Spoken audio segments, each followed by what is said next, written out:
Ако засеете царевица или слънчоглета рано, дали ще успеят да се развият добре при ниска почвена температура?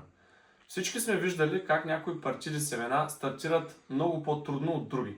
Когато си купите чувал с семена от дадена партида, то идва с семеконтролно. Показателят за кълняемост, по мое мнение, много често може да ви подведе. Числото, което виждате там, е резултат от тест, проведен при температура от 25 градуса.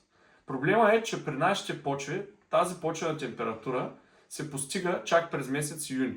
Това, което нас ни интересува да видим, е резултат от студена кълняемост на семената, който се провежда при температури от 10 градуса и много повече се доближава до условията, в които ние ще засеем. За съжаление няма компания, която да ви даде семеконтролно за студена кълняемост на семената.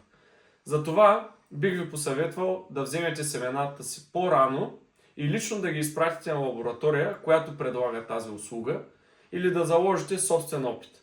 Ако тестът не покаже добри резултати, все още ще имате време да замените семената си или да ги оставите за по-късна сеитба.